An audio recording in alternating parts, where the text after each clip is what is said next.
It's 5:30, and I'm going to call our study session regarding alcohol, entertainment, and outdoor seating to order. And let's do the roll call, I guess.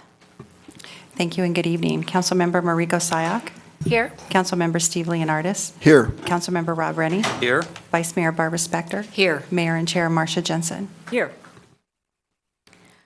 As one of you at least knows, this is a continuation of something that we began on October 3rd, 6th, okay.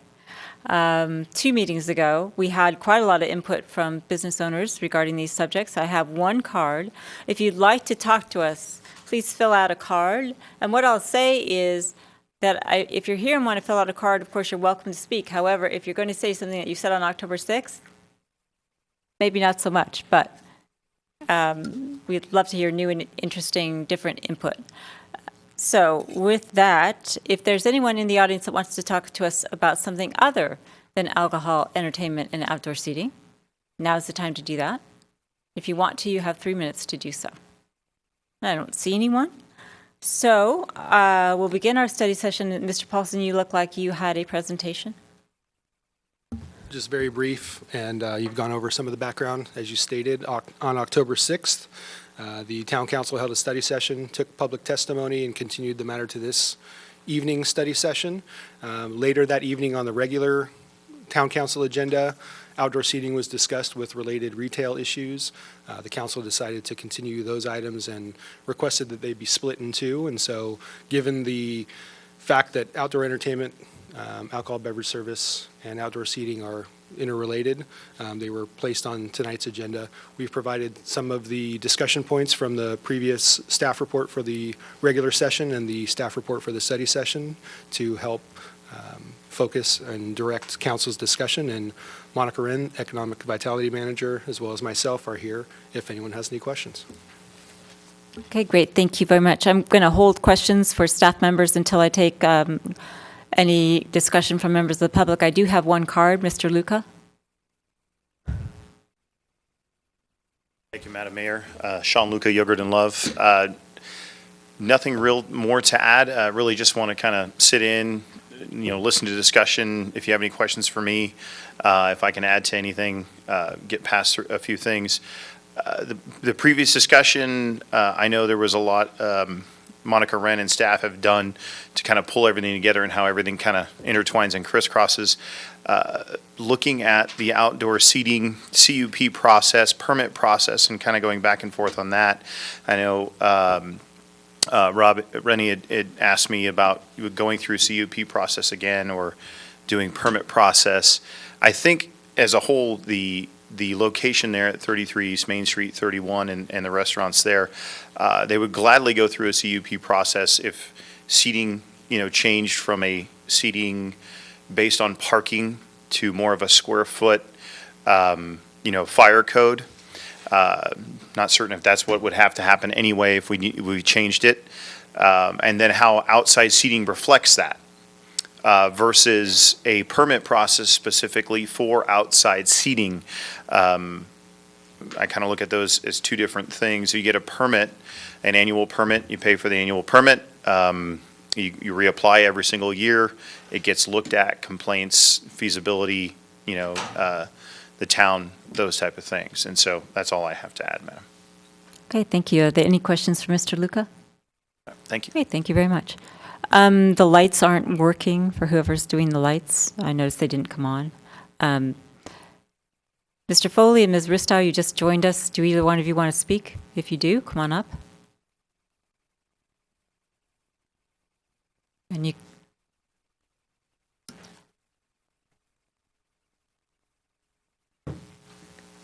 Hi, Maria Ristow. I'm here to represent the BPAC. And the only comment I have is I don't think you're going to get into the details of how you do the outside seating, but if you do, in terms of the parklets, as a resident, I think that sounds great. One of the things I want to make sure that we take into consideration is how that would impact potential bike lanes as it comes out into parking spaces. It might actually accommodate bike lanes better than a parked car.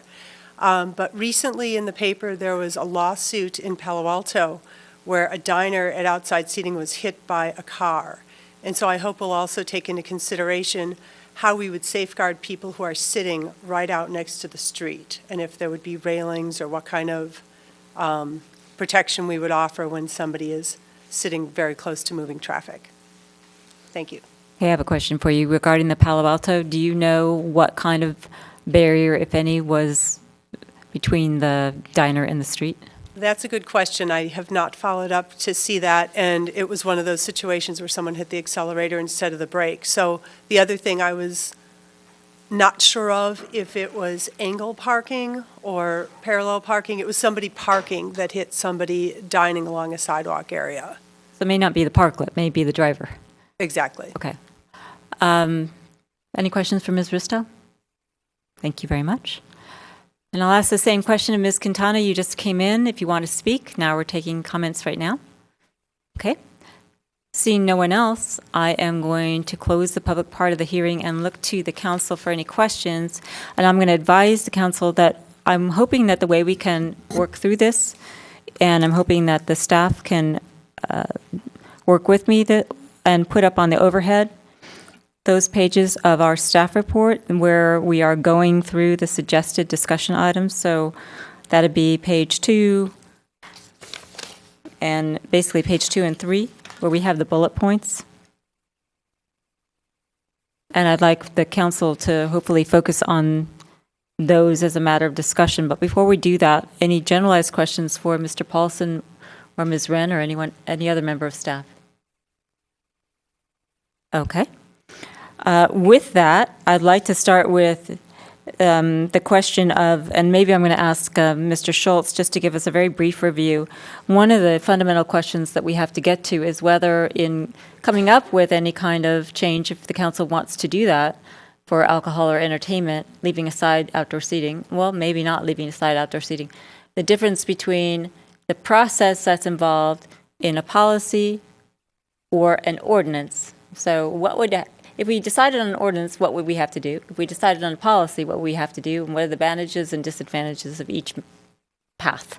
And there's various, good evening, there's various layers there on where the establishment of that occurs. If it's by resolution or by policy, it just requires this body to pass that as a policy or resolution. If you're going to do it as an ordinance, you'll recall you always have to do a first and second reading, but on top of that, if it's in your zoning code, then it also has to go to the Planning Commission before it can come to you for first and second reading. The entertainment permit ordinance that was drafted some time ago, that was not included in your zoning ordinance. It was a separate ordinance, I think, section 3, we put it in with other permitting requirements. So that could come back to you without going to Planning Commission if that's what ultimately you want to do. For enforcement purposes, it's always best to have it in your ordinances if it's something that's mandatory to do or not to do, and that's why we had put the entertainment ordinance in an ordinance form. The alcohol issues, it's not as important because some of those can be done just through your CUP requirements. It's not like an open container or the other stuff you want in an ordinance, but since this is more of a zoning law, it can be dealt with in a policy issue if that's where you want to go with it. And I'm assuming that if the town was in a position where, for example, our current alcohol policy is about 20 years or more old, for purposes of any alteration, I'm assuming that it would be easier, faster, whatever it would be, to do it by way of policy than by way of ordinance. Absolutely. Okay. So I guess my point is, or my question is, a policy is more flexible, an ordinance is more rigid, an ordinance has enforcement capabilities, policy doesn't necessarily unless it's connected with a CUP. Exactly. Okay. But a CUP could be imposed on entertainment if the council decided to do that, right? Correct. I mean, you could just add it as a CUP, and it would Correct. have the same enforcement measures as a CUP. Correct. If an entertainment always required a CUP, if you remembered how we had a 2-level in ours where if it was before 10 p.m., then a CUP wasn't going to be required, and that's why it would be best in an ordinance form then. But if there was always a requirement for entertainment in a CUP, then it could be that way in a policy. Okay. Thank you. Questions or comments from the council regarding I'm starting with big picture and going down to little, and if you don't want to do this, feel free to make your own comment, but whether council wants to go in the direction of a policy or an ordinance to handle these matters. Anybody have a comment on that? Councilwoman Seah. Just another follow-up question to Town Attorney.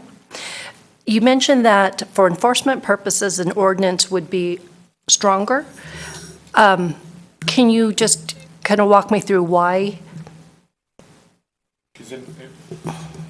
In order to write either a criminal citation, or we usually do this as an administrative citation for noise or for any other violations that occur, we have to cite to an actual code, town code section. We can't cite to a policy, so it won't have any effect that way. And that's why I'm saying if it's already for a business written into their CUP, we would have other mechanisms besides for writing the administrative citation.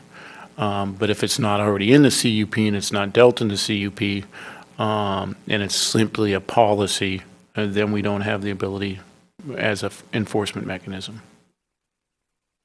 Okay.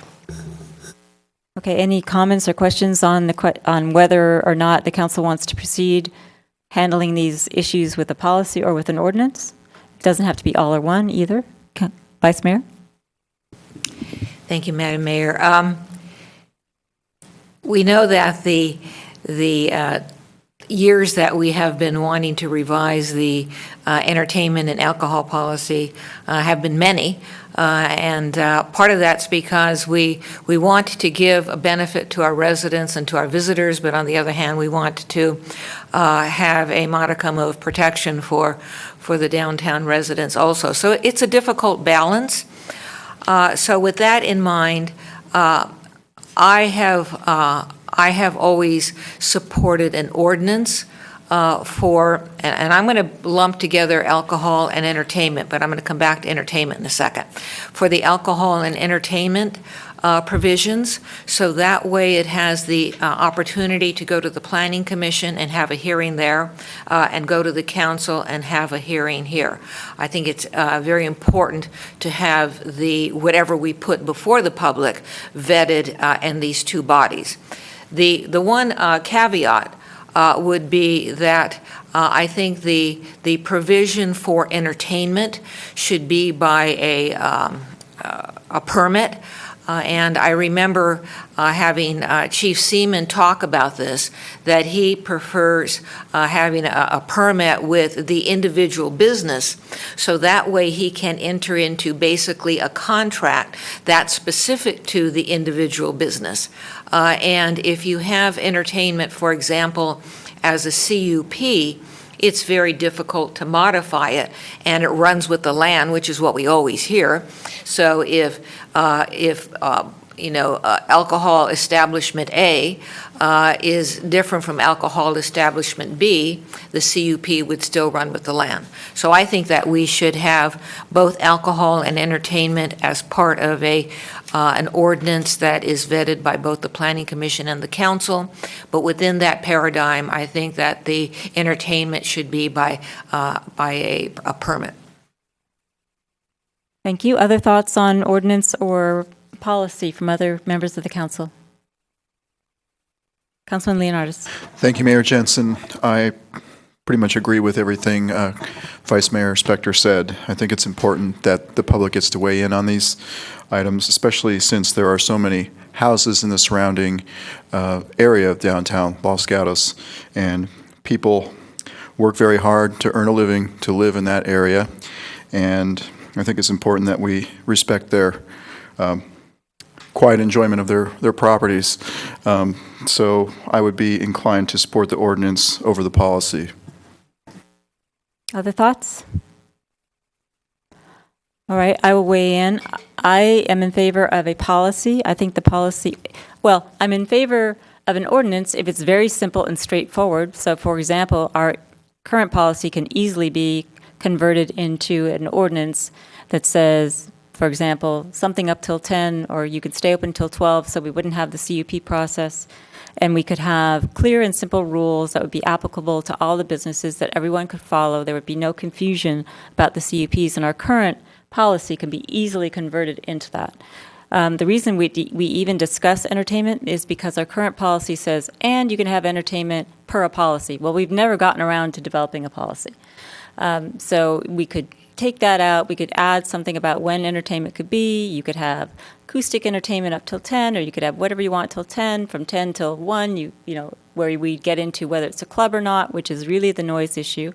And just skipping ahead to another item on our agenda tonight, our code compliance report indicates that there are very few noise complaints in the downtown. So I wonder exactly what we're addressing. And I am all for public input. This is our second study session on this, and since I've been on the council, I don't know how many times in the Planning Commission we have discussed this, and the Planning Commission has discussed it. So I think we can discuss things to death, but it might be a point where we can actually take an action. I think a policy is more flexible. However, if an ordinance were very clear, concise, and easy for people to follow, and conforming to other ordinances. So, for example, you put into the alcohol ordinance, and you must comply with the noise ordinances that apply to the rest of Los Gatos. Seems reasonable to me, but different people can have different opinions, but that's my opinion on it. I look forward to hearing from those who haven't spoken yet, if they have an opinion on ordinance versus policy versus general. Councilwoman Sayoc. Okay. So definitely coming in, I had a different idea of what I'm about to say. In general, I prefer policies because of the simplicity and the ease of flexibility. What concerns me, if I'm looking at it in two different pathways, and as we get into further discussion, what I'd like to do is I'd like to make the CUP process a lot easier so that there are clear parameters that define when you need a CUP versus when you don't. Now, having said that, and listening to our town attorney's advice, I'm thinking that I am actually in agreement with the mayor, where if the parameters of the ordinance are very clear so that CUPs can be decreased for certain establishments, then I would be in favor of an ordinance. But if it's just an ordinance and the current status quo CUP, that in my opinion is both cumbersome, then I would not be in support of an ordinance. Okay, other questions or comments on this? Councilman Rennie. Thank you, Mayor Jensen. So I'm still trying to understand the nuances, I think, between the policy and the ordinance. That's why I haven't asked my question yet. I'm still trying to figure out an intelligent one to ask. But let me instead start with, I guess when I think about it, I think there's a lot of businesses that already have CUPs. And if we do a policy or an ordinance, I'm not sure which, that says something like you could have acoustical entertainment indoors until 10 o'clock. Well, a lot of those CUPs now prevent you from doing that. So if we do a policy, does that nullify these? Does an ordinance nullify these? Or do all these CUPs have to go back and spend money to modify them? So it's a question, long-winded question for staff. So we did some analysis regarding the existing CUPs. Some CUPs say flat out that no entertainment is allowed, so they would need to come back in and have that condition modified. Other CUPs are silent on the issue of entertainment. And then the third circumstance, we have our CUPs, and I think it's Los Gatos Bar and Grill, for example, where it says must comply to the town's entertainment policy. So it anticipated a policy, but it didn't give any specific direction. So what that leaves us then is a case-by-case situation where we would need to work with the business owner to figure out which path they would need to go through in order to be able to take advantage of any new regulations or provisions that are put into place, either by policy or ordinance. So is there a difference between choosing policy or ordinance to make that process less expensive to the applicant and easier? No, not when there's no difference when it is dealing with the alcohol entertainment, because you're dealing with CUPs and you're dealing with, a policy ordinance from that standpoint is not going to make one difference at all, no difference at all. When you're dealing now with the entertainment part of it, It is good to still have that permit because it would be a separate standalone permit. And as Barbara Spector mentioned, then you'd be able to do that agreement behind it. And that gives us a separate enforcement that wouldn't run with the land. So it gives us quite a bit of benefit for the entertainment part if that was an ordinance. And we certainly can make it as streamlined as possible. And I would also just mention as a side note, when we did go through all of these, our thought process was for those ones that specifically said, entertainment is not allowed, certainly the council could do a blanket change in all of the conditions that are out there that have that in there and say it's no longer applicable. But we felt those permits should actually, CUPs should have to come back in because we just didn't know the circumstances of why that language was specifically put in there. And it might have been because of community input at that first hearing because there was noise concerns or other concerns, neighborhood concerns. And so that's why, if I remember our draft, for the CUPs that had, was not allowed, they actually would have to come in on an individual basis and get that changed in their CUP. So just quick follow-up. So then if we made it a policy, we could not do permits. Is that what you're saying? We confuse the two as to alcohol and permits. If we're just talking strictly entertainment, you'd have three different scenarios. If their permit already has a condition that we talked about, Los Osos Grill, which says they're just going to have to comply with the policy. If you did an ordinance, they wouldn't need it. They just have to comply with it, and they wouldn't have to come in for anything more. If it was nothing was said in it, they could just comply with the ordinance and not have to come in. If you actually had where it didn't allow for it, you'd have to come in and get a CUP. So those are the three requirements if it was an ordinance, and it allows us for that enforcement mechanism in case there's any enforcement issues, and allows us to have a contract. You could do all that same thing in a policy. You absolutely could. I can't say you can't. It just gives us more tools from a code enforcement standpoint if it's in an ordinance, the entertainment part of it. Gives us one separate tool. Vice Mayor? Thank you, Madam Mayor. Following up on that, let's assume that the entertainment was allowed by virtue of a permit, a contract. And let's assume that that permit was part of a business's CUP. The question is, can we, the council, then make the CUP process, whether the CUP says you can't have entertainment or you have to come back, or the three scenarios, can we then have those expedite and reduce the cost for those CUPs coming in and getting a permit? Yes, and I've seen it done where not only you can have a reduced cost, but sometimes it's a reduced cost for only a period of time to get them all through maybe at one time. I've seen where there's been the permits all come at one time in a town or city where they've done this change to allow for a period where all of them are brought forward at one time. It wasn't had to deal with entertainment, but it had to do with a signage issue.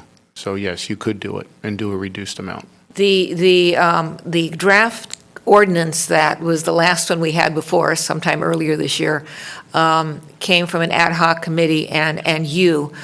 Did you have the entertainment as a permitted use within the umbrella of a CUP? No, it stayed outside of it. Okay, all right. Thank you. Okay, I'm going to call on myself because I have a follow-up to that. Just as a legal matter, Mr. Schultz, if the town were to pass an ordinance that said, for example, live entertainment in restaurants when clearly ancillary to the restaurant use is permitted subject to the following limitations, blah, blah, blah, can happen between 9 a.m. and 10 p.m., etc. Wouldn't that preempt any need for a CUP? And if you had a CUP, wouldn't the ordinance preempt it? If your CUP specifically says you're not allowed to have entertainment, no, that's the number one. Even if our ordinance or anything else says, because that CUP is your conditional use permit to allow you to do something, and you can always, no matter what your ordinance is, to a CUP change that. So no, you specifically have to follow that CUP. Okay. So if what I've just suggested, for example, is something simple that says you have ancillary entertainment in your restaurant, you get to have entertainment between 9 a.m. and 10 p.m., that would eliminate the requirement for a CUP, correct? Because it would be presumptively allowed under this ordinance. In a case like that, where that's where your policy was and your CUP was silent, it didn't say you couldn't or didn't have it, then there would be no need to obtain that CUP. The question is if it's just a policy, and that goes back to the enforcement mechanism, and all you have is a policy that you can do ancillary music from, until 9 p.m. or 10 p.m., and then they're consistently going over the 11 p.m., it's a policy, and we can't write a citation for it and fine them to get them back in compliance. Okay, a couple more follow-ups. But if the council decided that it was going to adopt an ordinance that had a section in it that said you can have entertainment that's ancillary to your restaurant, and it can be between X time and Y time, going forward, restaurants that wanted to do that wouldn't have to get a CUP, correct? Absolutely. Okay. Then following up on the vice mayor's questions. Currently, there's CUPs that say you can have entertainment, you can have alcohol, you can have whatever, but now we're talking about an added layer of a contract permit. Is that an operating permit? And that would that be above and beyond and another cost and another contract to the business owner who already has a CUP? No, and so the entertainment permit, although I don't believe we've even discussed what the fee would be, usually when you're just trying to obtain an entertainment permit, it's a much lower amount than the CUP, and the operating agreement would be included within the permitting process for the entertainment permit. Okay, but one more, and then I'll open it up to others. If I have a CUP, and it says, I don't know who knows what it says, but it says something about entertainment, and I've already got something on there. If the council adopted something that said, and you must get a permit, that business is going to have to come in and get another permit on top of that and enter into a contract under the scenario that the vice mayor is suggesting. Depends how you write it. Under your scenario, only if they were going to do after 11 p.m., then they were going to need that extra entertainment permit with operating. If they were doing the acoustical, like you talked about, the way we had written the entertainment permit, no, you weren't going to need it. Okay, other thoughts on ordinances, policies, permits? And I know our discussion has gone beyond that, so if people want to just weigh in and we'll figure out where we're going, we can do that. Or we can kind of look for a consensus on what do people think. Right now, ordinance versus permit, we can kind of do that, raise our hands where we want to go so that we can get some direction for staff. So I'm just going to ask Councilwoman Sayak. Oh, I was actually going to pose the question. You were going to raise your hand. So okay. Go ahead. Okay, so those who think that an ordinance is appropriate, raise your hand. I need clarification. Okay. We've been talking about alcohol, we've been talking about entertainment, we've been talking about businesses with a CUP and maybe businesses without a CUP. So when you pose that question, can you clarify for me, please? Okay, I guess I have to break it down. I was trying to keep it very general, and I guess given your questions, I can't. So let's just discuss where we think we're going to go, and we can do it like we do normal hearing, where somebody can make a motion about what they think is appropriate, and then we can see where we all are, and then staff can have some direction on that. And it could be on alcohol, it could be on entertainment, it could be on divorcing parking from seats, it could be on outdoor seating. We have a whole bunch of things. We've just put up one page of those issues that are in front of us. So if people don't want to make motions and they want to make comments more generally, that's fine too. Just have at it, raise your hand, and go ahead. And then if we can narrow it down, we will. Councilwoman Sayak. Okay, let's see if I can try this. This is going to be specific to alcohol, beverage, and entertainment. Would you like this in a motion, actually, or just as? Why not? Because I would love to get some discussion Okay. on a specific issue, and then we can narrow it down and see where our differences are, and then go from there. So I move that we direct staff to prepare draft ordinance specific to alcohol, beverage service, and entertainment policy with clear parameters of what will be approved without a CUP. Does that make sense? I'll ask other people if they have questions about it. I have a question about it because you said, please come back with draft ordinance that talks about a policy. So Oh, okay. I'm confused. A draft ordinance, let's take away the word policy. A draft ordinance on alcohol beverage and entertainment that lists clear parameters of when, for alcohol, when a CUP would be awarded, for entertainment, when an operating permit would be awarded. I'm divorcing the two so that you don't need to get a CUP when you want an entertainment contract. Okay. Does anyone have questions or discussion about that proposal before I ask for a second? Okay, so I'm going to see if there's any second. I'll second it. It's seconded by Councilman Rennie. Okay, discussion on the motion? Vice Mayor? I'm not going to support the motion because, and we haven't discussed this, I have always expected an ordinance to start out with the Planning Commission and not with the council. And so if we have a majority of the council adopting an ordinance, and then that ordinance has to be vetted by the Planning Commission, why would the Planning Commission want to do anything that the council has already, weighed in on? And so I'm not prepared to have the council weigh in on an ordinance before the Planning Commission has had the opportunity to do that. Also, staff and the ad hoc committee has already drafted an ordinance, and I don't know, I don't remember the specifics of that ordinance, it was long, but I don't know how it would differ and actually already address this motion. Okay, other comments on the motion? I have a comment on the motion. I can't support it because it has operating permits in there, which I think are too complicated and I think are too burdensome for the businesses. I think if we have very simple, clear rules, we state what the hours are, we state what the conditions are, then I don't know that we need to get into it yet another level of regulation. I disagree with the Vice Mayor. We have had the various iterations of alcohol and entertainment go to the Planning Commission many times. The last one we had from the ad hoc committee came from the Planning Commission. It came to council. It got referred to the policy committee of the mayor and the vice mayor, that committee could not reach an agreement, so it came here. We did a study session. So while I could see supporting something more simple, I can't support the motion as stated. Other comments or questions on the motion? Councilman Leonardis.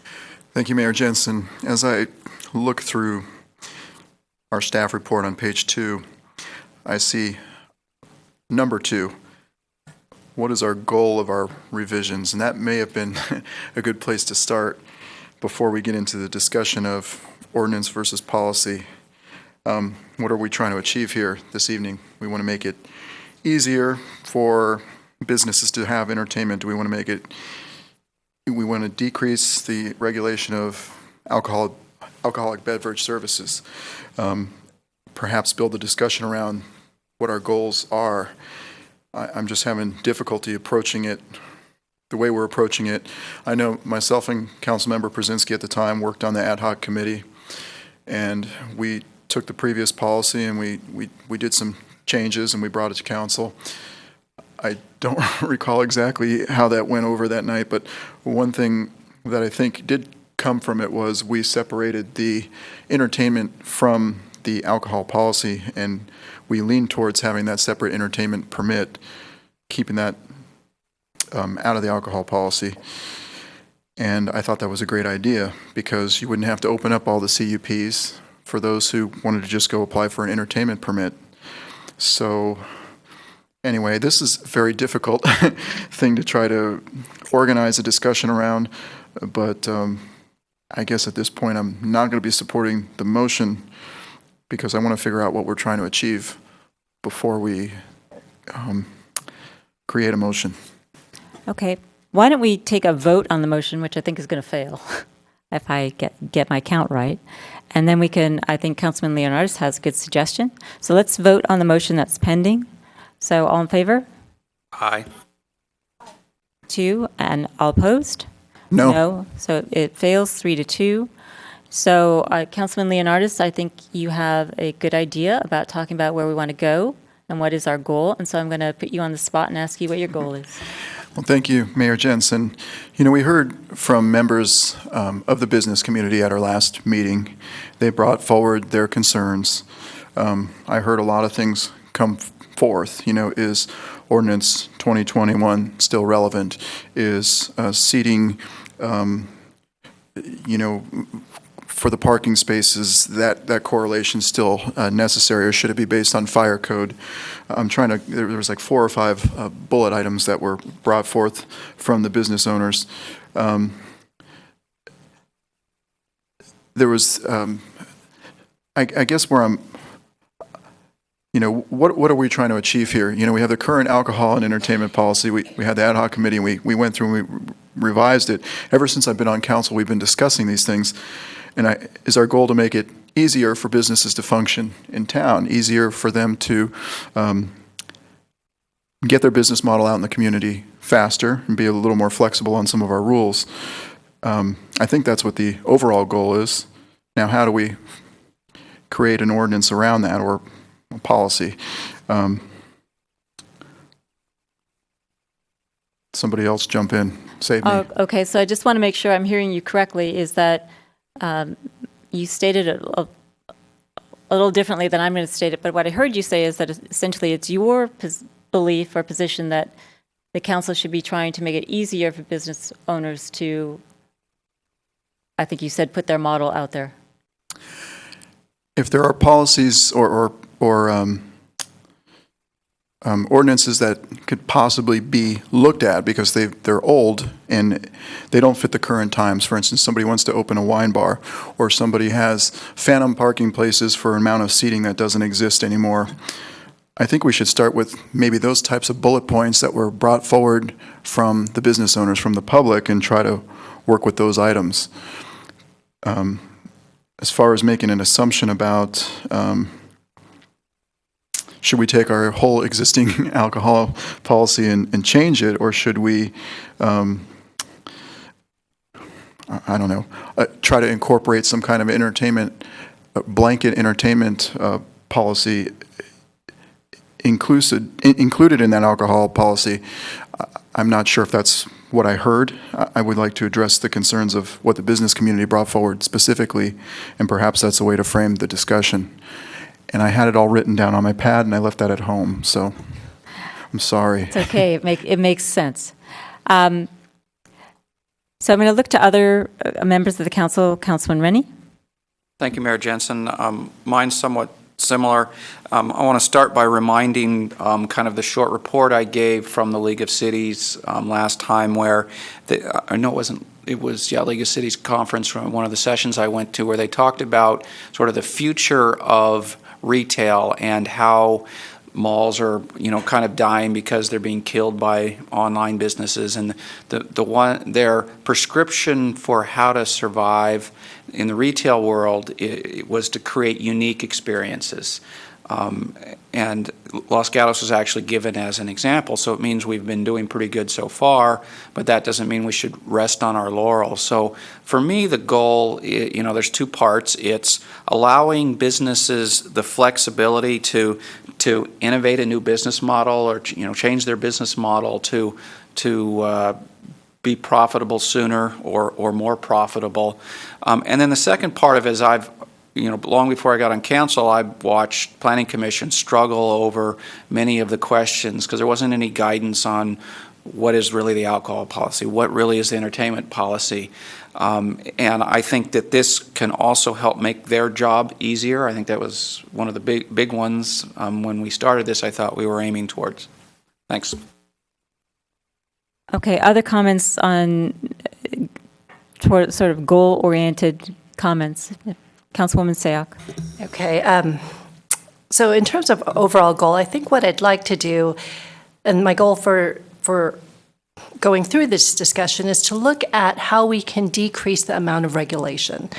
whether it's entertainment, whether it's alcohol, I think we can break these down into different pathways, and that might actually be easier.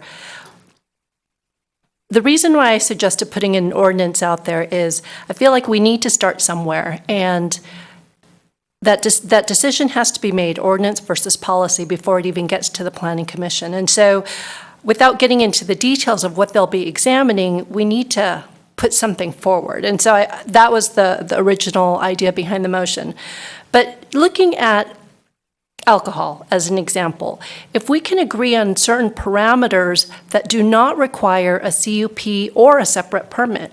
For example, if a restaurant that is primarily serving food wants to provide beer, wine, and alcohol during meal service, I don't think that should be coming to us. I think that's an ancillary benefit to the dining experience that does not need additional regulation. Using another example now with entertainment, if a coffee house wants to provide poetry during certain hours, 10 a.m. to 9 p.m., that does not create additional noise for the neighborhood, that should not have to come to us. That should be something that should be allowed within their established permit, whether it's a CUP, and anything that goes beyond the agreed upon parameters then requires whether it's a CUP or an operating permit. But I think between the five of us, we should be able to establish what certain parameters are that do not require additional discretionary review.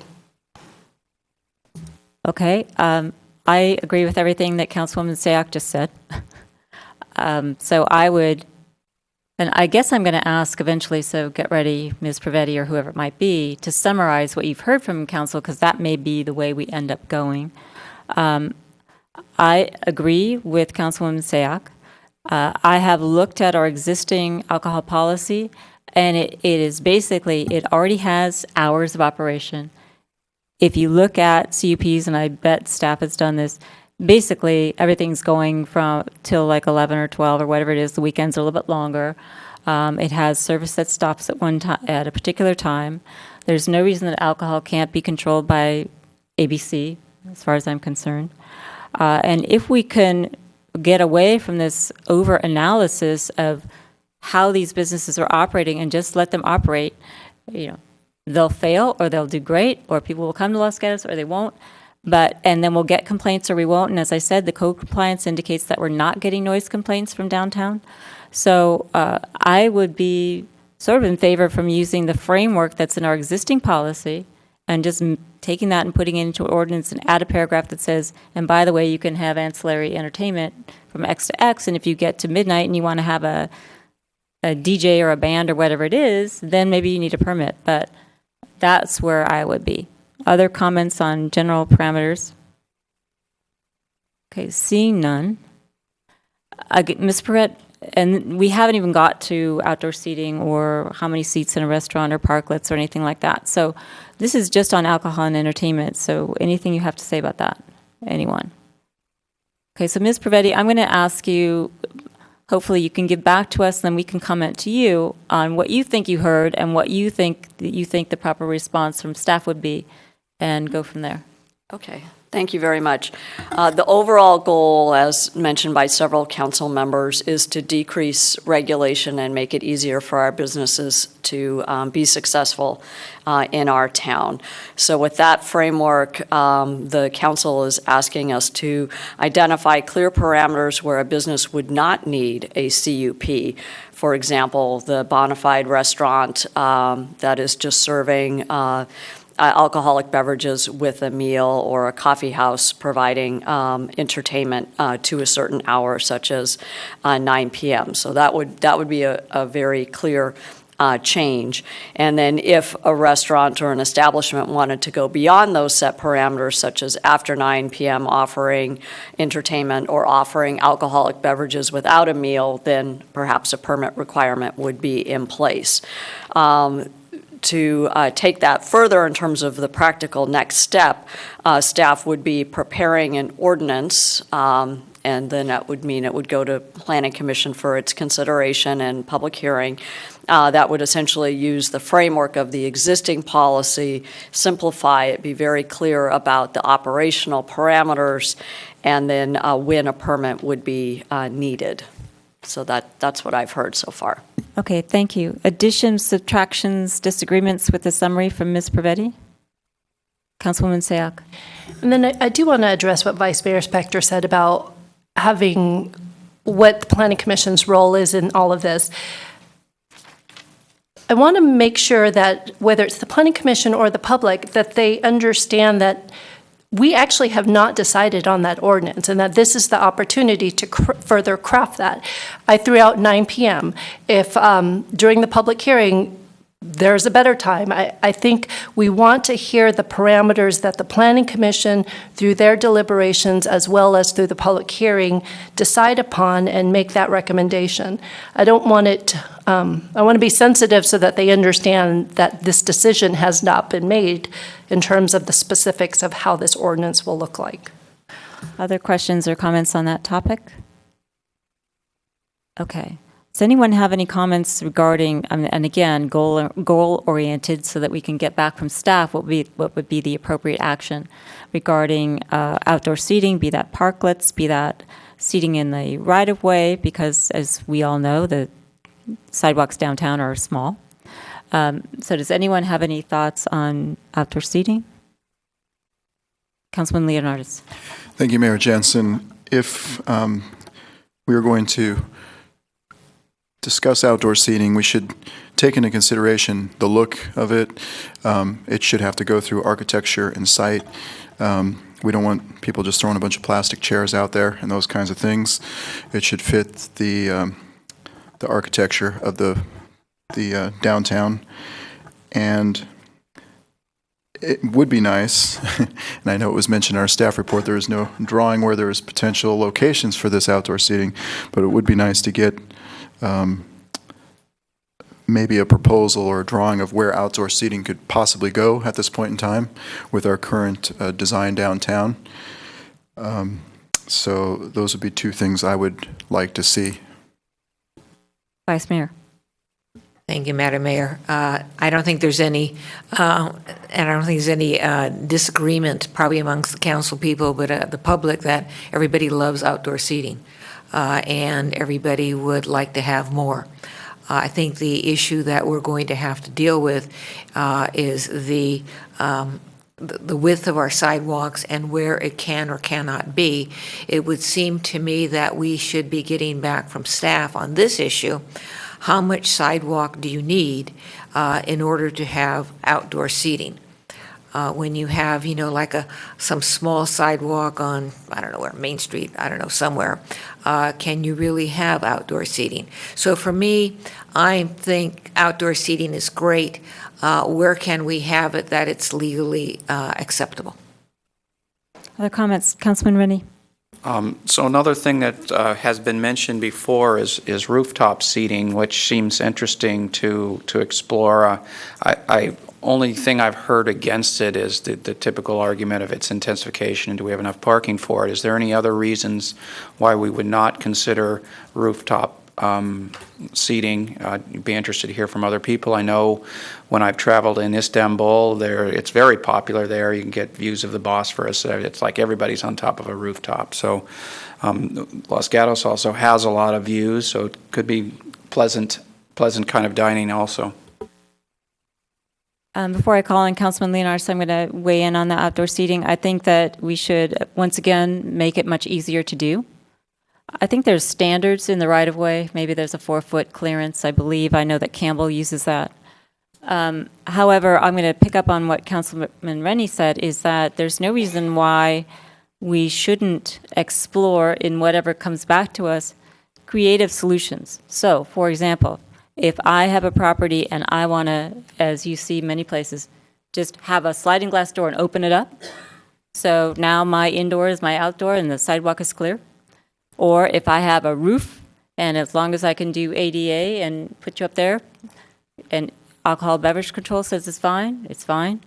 So I would like us to be just creative on how we do this, because one of the things that, one of the things that makes Los Gatos so attractive and unique is that it's gorgeous. So if I sit outside and I'm having dinner, it's beautiful. So I want to take advantage of that. And that's not something that other communities have. And I think that we are cutting off our nose to spite our face if we don't allow ourselves that opportunity.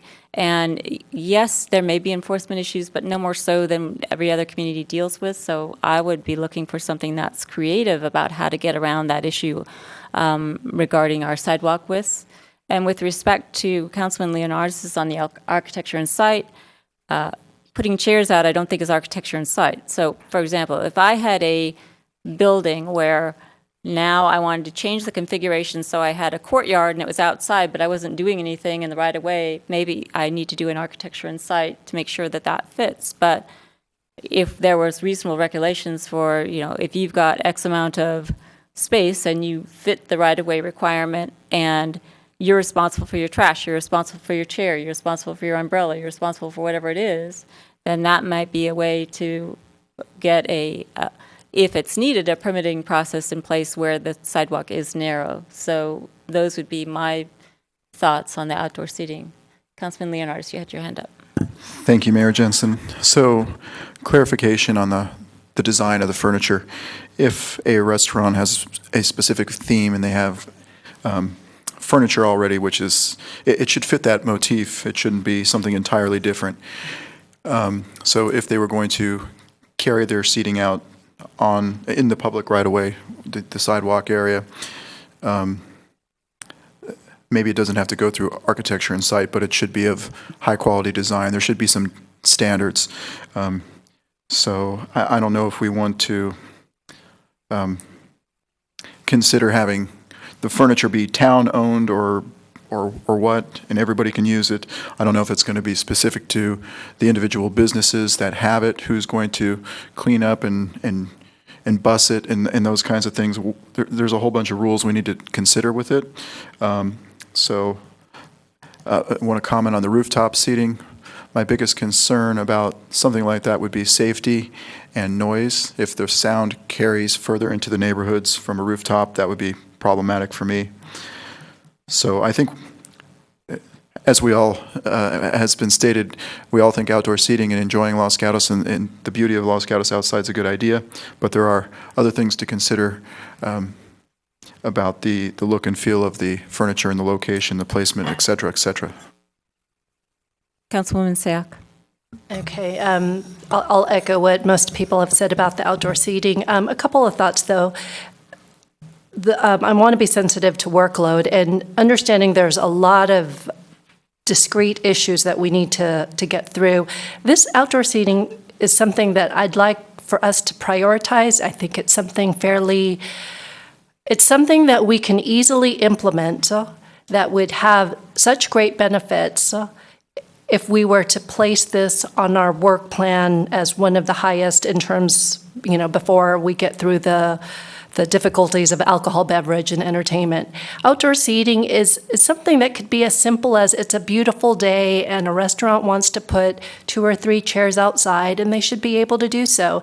And understanding that we don't want something ugly placed out there, I think that really has to fall onto the business owner. I think it would hurt the business themselves if they put furniture out there that is not in keeping with the architecture of their building as well as the beauty and architecture of Los Gatos. And I think that that's something that we can use our code compliance officers for, as well as town staff, to work through these issues.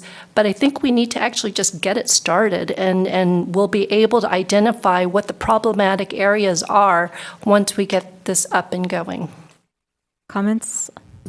Okay, I'm going to make a comment. I'm going to echo what Councilwoman Sayak said and suggest to the council or whoever has direction to staff that if the council is essentially in agreement with that to get it started, then perhaps that's a subject matter for a policy, which is fast, versus an ordinance, which is slow. So I'm going to see how people feel about that. Councilman Leonardis. Thank you, Mayor Jensen. So perhaps it would be good for staff to come back with a map of our downtown and show us potential locations for the outdoor seating and how much could possibly go there. I'm assuming there will be tables and chairs, because if we do just leave it up to the business owners, they might throw more chairs and tables out in the right of way, and there will be lots of disputes. People trying to get by or whatnot. It might create an unsafe situation. Remember, everybody has different ideas of how to run their business in town and how many tables they can serve, which is great. But it would be nice to have some kind of plan to work off of where it can go, how much could potentially go there, and then what would the look be. So there should be some minimum standards put forth because, like I said, everybody has different tastes and ideas. Other comments? Councilman Rennie? I don't really have anything new, but you're looking for comments, so I'll just say I'm supportive of what the mayor has said and Councilmember Sack has said. You know, let's make it easier to do, and let's not make the process too hard. Let's put a priority on moving it forward, and don't make mountain out of molehill here. And then I just have one more thing to add before I ask Ms. Pravetti for a summary, is that I'm assuming that, at least for now, what we're discussing is if a restaurant has 10 seats and it wants to take 10 of them and stick them outside, as long as that's permissible, that'd be okay without a new and different permit. Versus now that you're sitting outside, there's something different about the number of seats that you have to have. So I'm assuming that the seats are the seats are the seats, and they're going to put them where they're going to put them based upon whatever we come up with. Other comments? Okay. All right, Ms. Pravetti. Okay, so we're hearing that the priority is to address outdoor seating as expeditiously as possible. There's a preference for a policy, so that way it can be considered more quickly. Staff agrees that a seat is a seat, and so even today, if a restaurant wanted to put outdoor seats in their private area out front, that's something that we could work with, such as Oak and Rye, which is what they did there. In terms of the map, we can certainly do that, so you have a sense of where that is. We do have a 4-foot requirement for a clear sidewalk, so there are places, especially along North Santa Cruz, where it's very constrained, so those businesses, there is no sidewalk for them to put extra seats. But as you go further north, the sidewalk widens. Some of that is public right-of-way, some of it is private property, so we would need to find exactly where that line was and look at the opportunities. Main Street has more opportunities for outdoor seating. I think our biggest challenge is really around encroachment into the public right-of-way and the town's liability, but there's probably some streamlined ways that we can address that through a policy. So I think what we're hearing is staff get to work, and I would recommend that we would bring this to the policy committee so that way that body would have a chance to look at it. Thank you. Okay, additions, subtractions, corrections. And Mr. Schultz, were you going to talk to us about encroachment into the right-of-way? You kind of leaned forward. Very simply done by an encroachment permit with insurance requirements. I mean, that's not the issue. It's more the constraints on businesses. As someone who walks the boulevard quite a bit, it's interesting where we do have the most sidewalk is where retail is. And so that's the problem. If you look at the restaurants, most of them just don't have the room with the 4 feet and then allowing for tables. So that's going to be the dilemma, but we can come back with a map for that and at least look at it in more detail. But that's the problem when I see is that the retail has the largest areas in front of it, not the restaurants. Okay. And I'm assuming that encroachment into the right-of-way, that's one of the issues with respect to parklets, and that we would bring that back totally separately. That's a different issue, correct? Okay. Other comments, questions, direction for staff? So we have direction on alcohol and entertainment. We have direction on outdoor seating. We kind of had thrown out to us consideration for differences with how we allocate seats, square footage versus parking versus fire code. Does anyone want to take that on now, or would they prefer to get a break until 7 o'clock? Councilman Leonardis. This seems like the easiest one to tackle, but maybe not. I would think, based on what I've heard from the public, and when I worked on the ad hoc committee, we discussed this as being kind of an outmoded way to determine the amount of seats allowed in the restaurants. In addition, I know that a number of our restaurants are already exceeding their tables and chairs, which were allowed in their CUPs. So the businesses kind of organically operate the way they operate. So I'm not sure of the relevance of the existing language anymore, but the language is there, so we should address it. I think when you look at an establishment, if they are limited by fire code and they put in enough, they put in a certain amount of seats, people will desire to go there or not. For instance, a restaurant you might be real crowded sitting next to another table, and you might find that's okay for lunch, but if you wanted to go on like a romantic dinner date or whatnot, that might not be the place you want to go to on that occasion. So their business might be determined on their own by their offering, how they want to present themselves based on their tables and chairs. So in other words, businesses have kind of adapted a certain way by the way they operate, and to say, well, you only have a certain amount of parking spots, therefore you can only have a certain amount of chairs, and there's a bunch of empty floor space. I don't know if that's really fair to the business owners, but there will be people in the community who played by the rules once upon a time who might be upset if we change the existing language, but I think the existing language is kind of irrelevant and outdated and not really followed. So, Other comments? Vice Mayor. Thank you. I think Mr. Leonardis makes good points. I have a question of staff, and that is if, for example, this town said you can have as many chairs as you could fit in there, and Mr. Leonardis is right. It could be that when you do that, it gets so noisy that some people may not want to go there.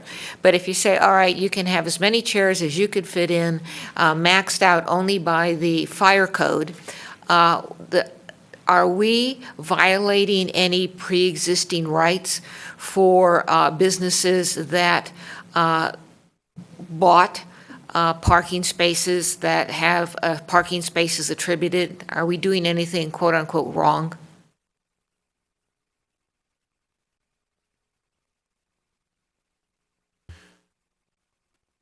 So restaurants paid in at the time when the parking assessment district was formed. I think what would be required would be modifying the town code as far as what's required, how seats are looked at in relationship to parking. So we can modify that, and then you'd be technically allowing probably most, if not all of those restaurants to potentially have a greater capacity depending on how they were approved.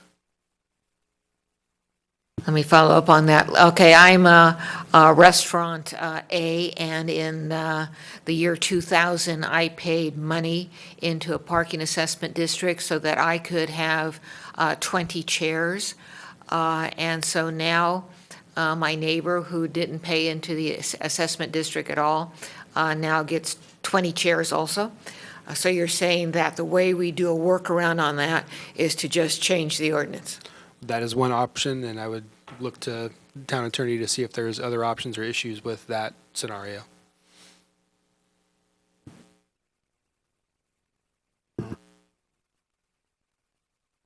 And we I can think you definitely said get you didn't more. know of any others? Okay. We can try to come up with other information on that and look at a few case studies for restaurants, as you brought up. Any follow-up? Councilman Rennie? Thank you, Mayor Jensen. So along those lines, I guess I'd want to understand how long ago people paid in, and, was this a one-time payment? And were they expecting forevermore for a few $1,000s, for the next 100 years to have an advantage? What was the expectation at the time? So I believe it was the mid-'80s when the Parking Assessment District was formed. Looking around to see if anyone has any other information.